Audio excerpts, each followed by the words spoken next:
Tadi kami menyampaikan kepada Bapak Presiden progres untuk pelaksanaan program digitalisasi pendidikan.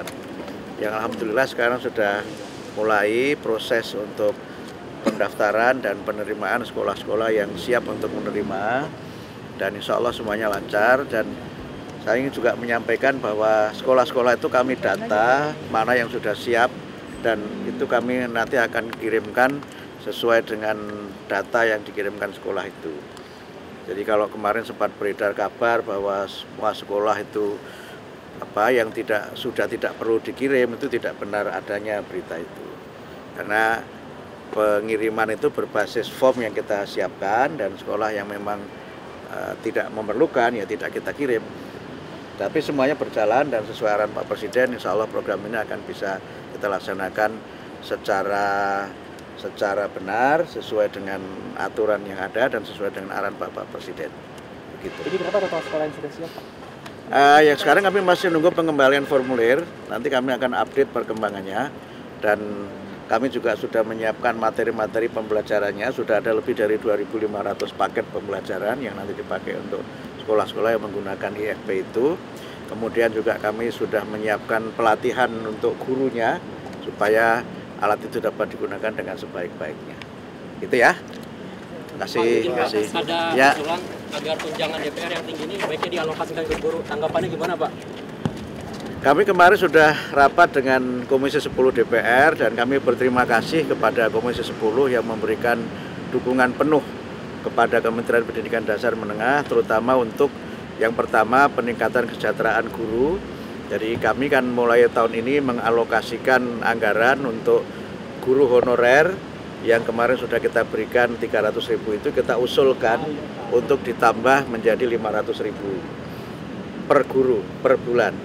Kemudian PIP yang selama ini hanya untuk pendidikan mulai dari SD sampai SLTA, mulai tahun ini kami usulkan untuk TK itu juga mendapatkan PIP yang nominalnya kami usulkan 450.000 per siswa per tahun. Nah, nanti untuk jumlah penerimanya berapa kami akan sesuaikan dengan alokasi yang nanti dibicarakan lagi antara kami dengan Komisi 10 dan juga dengan DPR termasuk nanti juga dengan Kementerian Keuangan. Implementasinya berarti baru di 2026 Pak menggunakan era presiden. Yang tambahan dari 300 menjadi 500 tahun depan kalau disetujui. Yang sekarang yang 300 kan sudah. Kemarin yang 7 bulan kan yang 300 sudah kita bagikan kepada guru honorer yang semua dibagikan sekaligus sehingga mereka menerima 2,1 juta untuk 7 bulan dan juga untuk tahun depan ya mudah-mudahan itu bisa disetujui DPR usulan penambahan dari 300.000 menjadi 500.000 dan nanti jumlah penerimanya akan kami data lagi karena kan sebagian guru honorer juga ada yang nanti diangkat menjadi ASN, ada yang menjadi P3K dan sebagainya sehingga nanti kami update lagi setelah ada progres yang berikutnya. Prof, gitu ya. Prof, kemarin kan di demonstrasi di DPR nih 196-nya ditangkap polisi ini juga dinyatakan sebagai anak-anak ya Prof. Ini ada himbauan nggak sih Prof kepada sekolah-sekolah gitu terkait itu? Ya, yang pertama kami menghimbau kepada para siswa di seluruh Indonesia untuk tidak terprovokasi oleh berita-berita yang tidak dapat dipertanggungjawabkan kebenarannya.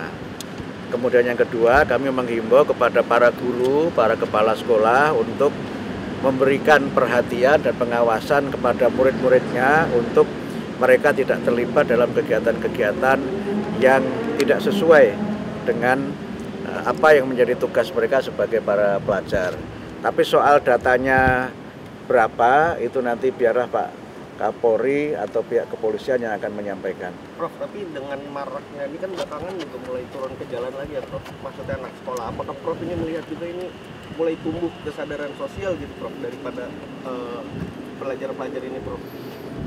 Kami akan terus mendalami ya berbagai hal itu dan akan berusaha untuk bagaimana agar para guru, para kepala sekolah ini memberikan perhatian kepada murid-muridnya untuk lebih fokus pada kegiatan belajar dan soal tadi motifnya apa dan sebagainya nanti biarlah aparatur keamanan yang menjelaskan. Berarti diimbau sebaiknya tidak turun ke jalan ya Prof?